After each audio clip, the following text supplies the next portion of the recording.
দেখো, তোমায় বলি যে এই প্রত্যাশা স্বাভাবিক, কারণ বিপুল জনাদেশ নিয়ে বিজেপি সরকার এসছে। এই প্রথম রাজ্যে বিজেপি সরকার এবং সেই বিজেপি সরকারের প্রথম পূর্ণাঙ্গ বাজেট, মানুষের আকাশচুম্বী মানে প্রত্যাশা। আমরা যেখানে দাঁড়িয়ে আছি বিধানসভা 2 নম্বর গেটের সামনে, এখান দিয়ে কিছুক্ষণের মধ্যেই স্বপন দাশগুপ্ত রাজ্যের অর্থমন্ত্রী তিনি ঢুকবেন। বেলা 12টা নাগাদ তিনি আজকে বাজেট পেশ করবেন।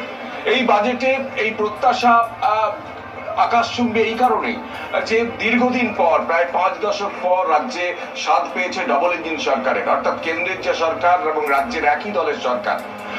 বিগত সরকারের আমলে দেখা যেত বারবার ক্ষেত্রে বিভিন্ন উন্নয়নমূলক প্রকল্প বা ডিএ ঘোষণা বা কর্মসংস্থান সবকিছুর বাধা হয়ে দাঁড়াতো অর্থ এবং বিপুল ঋণ।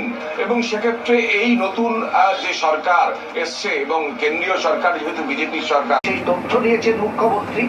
কোথায় কোথায় কত পদ পড়ে রয়েছে সেইগুলো তিনি নোট ডাউন করেছেন এবং যেগুলো এই মুহূর্তে গুরুত্বপূর্ণ সেই সমস্ত পদে নিয়োগের ব্যাপারে আজকে ঘোষণা করা হতে পারে।